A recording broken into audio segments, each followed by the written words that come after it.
Sistem pemilu kita sebagai sarana utama membentuk perwakilan memang belum sepenuhnya sempurna. Tantangan kita adalah memastikan bahwa sistem ini benar-benar mendekatkan kehendak rakyat dalam menempatkan wakil-wakilnya dan memilih pemimpinnya. Saat ini, demokrasi dalam pemilu kita selain ditentukan oleh garis tangan, juga sering dipengaruhi oleh campur tangan dan buah tangan.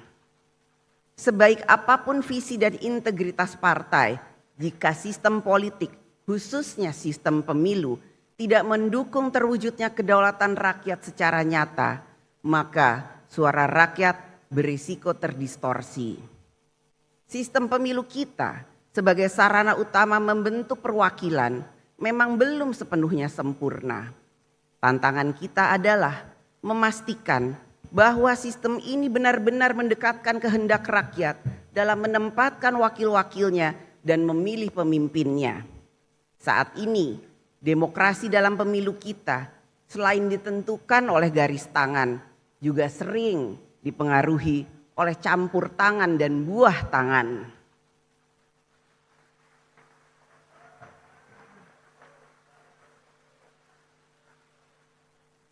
Kita semua memiliki garis tangan, nasib dan kesempatan yang diberikan oleh Allah Subhanahu wa Ta'ala, Tuhan yang Maha Esa.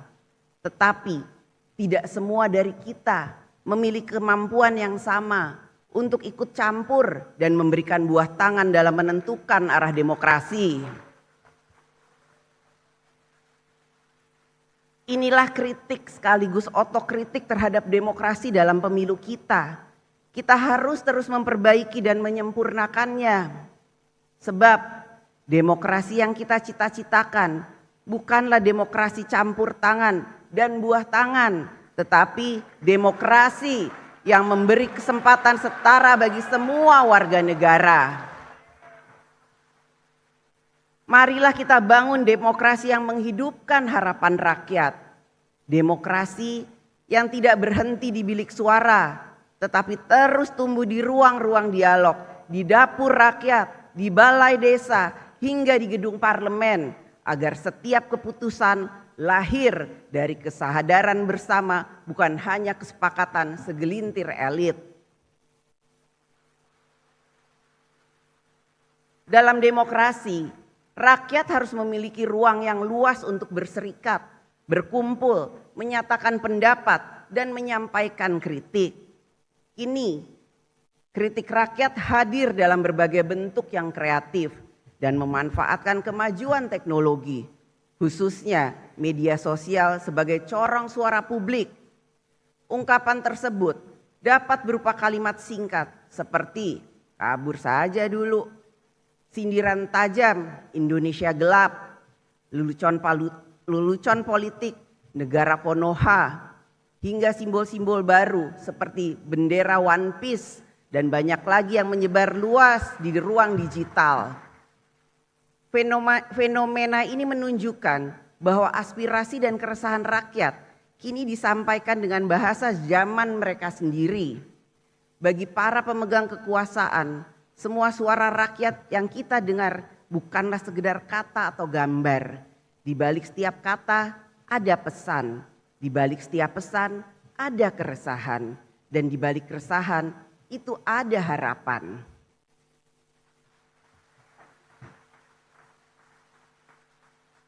Karena itu, yang dituntut dari kita semua adalah kebijaksanaan. Kebijaksanaan untuk tidak hanya mendengar, tetapi juga memahami. Kebijaksanaan untuk tidak hanya menanggapi, tetapi merespon dengan hati yang jernih dan pikiran yang terbuka. Kita semua berharap apapun bentuk dan isi kritik yang disampaikan rakyat tidak boleh menjadi bara yang membakar persaudaraan Indonesia. Kritik tidak boleh menjadi api yang memecah belah bangsa. Sebaliknya, kritik pun harus menjadi cahaya yang menerangi jalan kita bersama. Kritik dapat keras dalam substansi dan menentang keras kebijakan. Akan tetapi, kritik bukan alat untuk memicu kekerasan, kebencian, menghancurkan etika dan moral masyarakat, apalagi menghancurkan kemanusiaan. Gunakanlah ruang kritik itu sebagai sarana untuk menyadarkan penguasa, memperbaiki kebijakan, menuntut tanggung jawab, dan mendorong kemajuan bagi seluruh anak bangsa. Hadirin sidang yang saya hormati dan muliakan, kekuasaan eksekutif, legislatif, dan yudikatif harus dibagi. Bukan untuk saling melemahkan, melainkan untuk memastikan tidak ada satupun kekuasaan pun yang berdiri di atas yang lain. Dalam konteks Indonesia, sebagaimana diatur dalam Undang-Undang Dasar Negara Republik Indonesia tahun 1945, pembagian kekuasaan antara pemerintah, DPR, DPD, MPR, MA, dan MK bukanlah sekedar pemisahan kekuasaan, akan tetapi kekuatan terpadu atau united power dalam mencapai tujuan bernegara. Kekuasaan eksekutif, legislatif, dan yudikatif bukanlah tiga kutub yang saling berseberangan, melainkan tiga pilar dari satu bangunan yang sama, yaitu bangunan kedaulatan rakyat. Seperti sebuah orkestra konstitusional, meskipun kadang-kadang nadanya sumbang, semua komponen harus tetap menyanyikan satu lagu yang sama, yaitu Indonesia Raya. DPR RI bertindak sebagai penjaga nurani rakyat dan penjaga konstitusi, memastikan kekuasaan tetap setia pada rakyat, taat pada jalur konstitusi, dan demokrasi berjalan dengan hikmat kebijaksanaan. DPD RI menjadi penyambung aspirasi daerah di tingkat nasional, menghimpun, menyalurkan, dan mengartikulasikan aspirasi masyarakat daerah dalam kerangka Negara Kesatuan Republik Indonesia.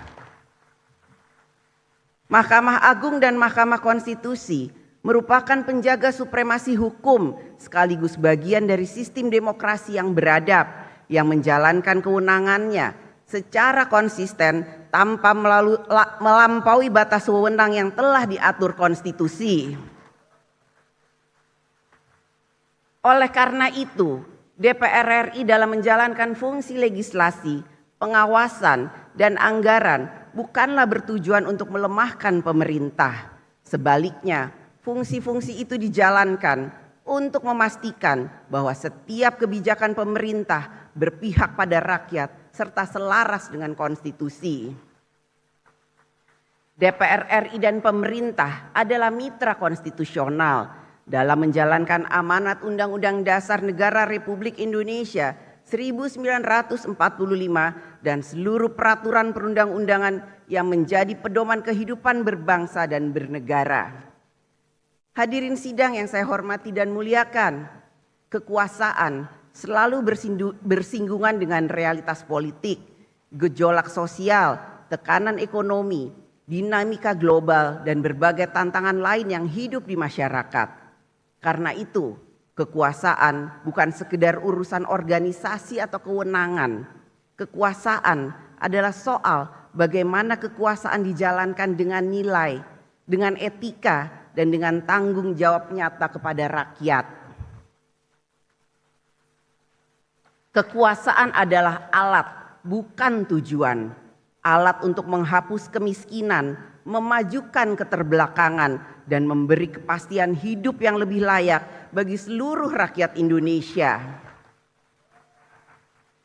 Dengan segala sumber daya yang dimiliki, mulai dari birokrasi, anggaran, sumber daya alam, hingga kewenangan, rakyat menaruh harapan besar bahwa negara akan selalu hadir secara nyata.